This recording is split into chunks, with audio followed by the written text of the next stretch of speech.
You think time is linear, a straight line, past, present, future, stacked like pages in a book. But what if that's just a modern myth?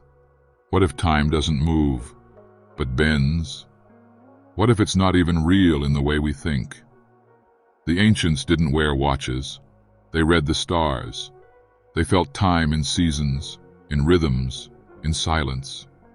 To them, time wasn't a ticking clock. It was a breathing force, a cycle, a spiral, a gateway. And the more you believe it's rigid, the more you trap your own spirit in a loop. Because when you think time is only forward, you forget how to return, how to remember, how to feel beyond the seconds. What if you're not just aging, but echoing? What if your life isn't a timeline, but a pattern repeating through lifetimes?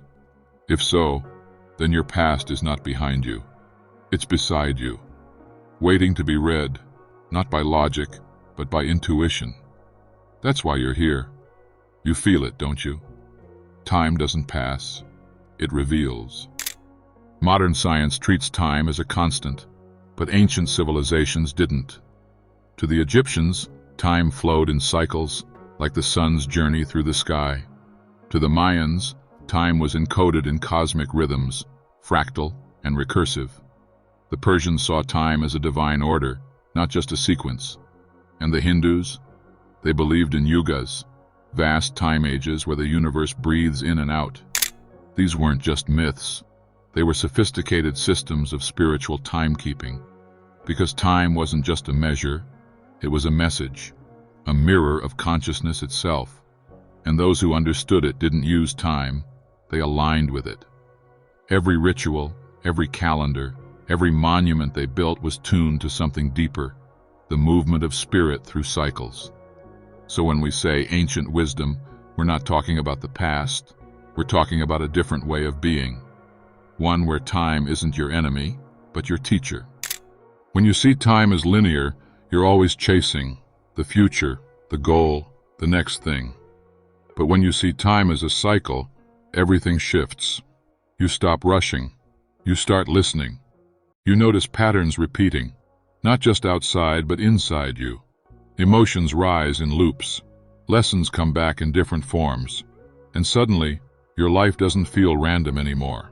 It feels rhythmic, like something ancient is guiding you, pulling you through spirals of growth. That's not superstition. It's awareness.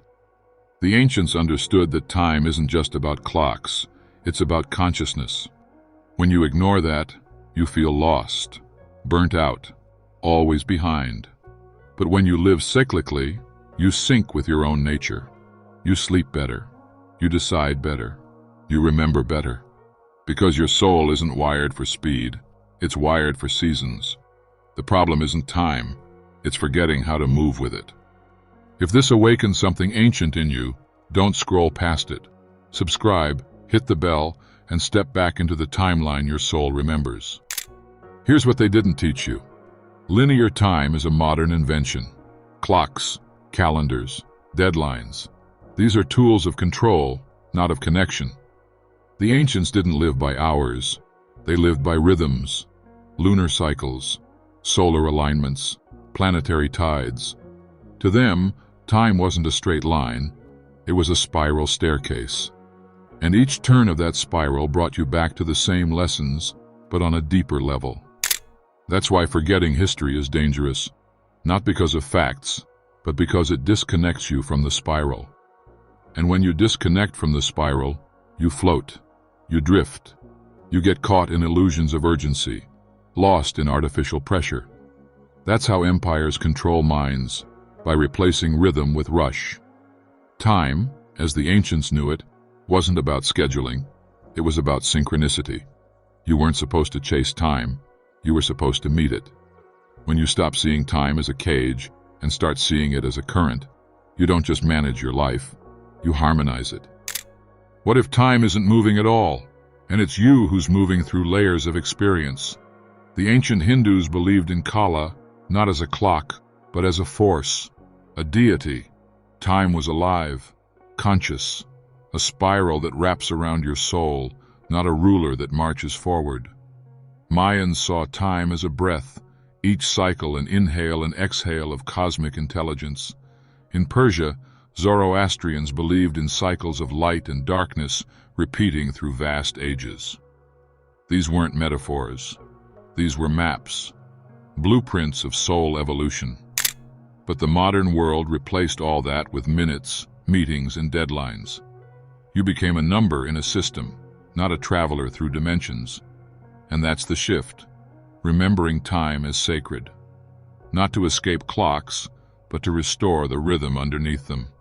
Because when you live aligned with cosmic rhythm, decisions feel smoother, connections deepen, and chaos feels less chaotic. You don't need more time. You need resonance with time. So how do you realign with sacred time? You don't need a sundial or a temple bell. You need silence, stillness, listening. The ancients aligned themselves with cosmic rhythm through ritual, breath, observation. Time was felt, not measured. It was danced with, not controlled. And here's the secret. That rhythm still exists.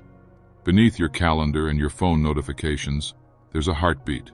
Steady, ancient, divine. When you meditate, walk without purpose, or sit under the stars, you touch it. That rhythm isn't outside you. It is you. Your intuition flows from it. Your clarity rises through it. Every insight you've had, every deep knowing, surfaced when you stepped out of artificial time. Healing starts when you stop chasing the future and start remembering the eternal now. Time isn't an enemy. It's a mirror. And when you treat it with reverence, it reveals something. Not what's ahead, but what's true. Have you ever noticed how time stretches when you're fully present? Minutes feel eternal in awe, and hours vanish in distraction. That's not just perception, it's resonance. Time bends based on your consciousness. The more aware you are, the more spacious time becomes. Ancient mystics used this to their advantage. They didn't manage time, they transcended it.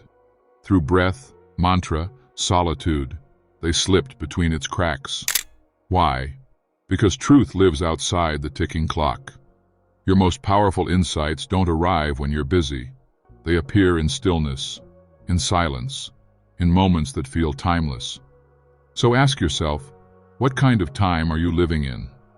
Chronos, the mechanical march of schedules and stress, or Kairos, the sacred window where soul and moment align? The clock tells you how much time has passed, but your spirit knows when something is timeless, and only one of them deserves your loyalty. In the end, time is not something you chase, it's something you remember. Your soul carries echoes from timelines forgotten. You've been here before, not just in body, but in essence. That déjà vu, that inner knowing, those are timestamps of your eternal nature. The ancients weren't obsessed with counting hours. They studied the soul's movement across cycles. They knew what you do now ripples across dimensions, that your thoughts today shape the spiral you'll walk tomorrow. So stop measuring your life in minutes. Measure it in meaning, in synchronicities, in awakenings. Because when you honor time as sacred, it opens, it reveals, it bends to intention. Time is not linear, it's luminous. And you're not running out of time. You're remembering how to move with it, one conscious moment at a time. If time doesn't pass but repeats, could it be so you finally remember why you came back?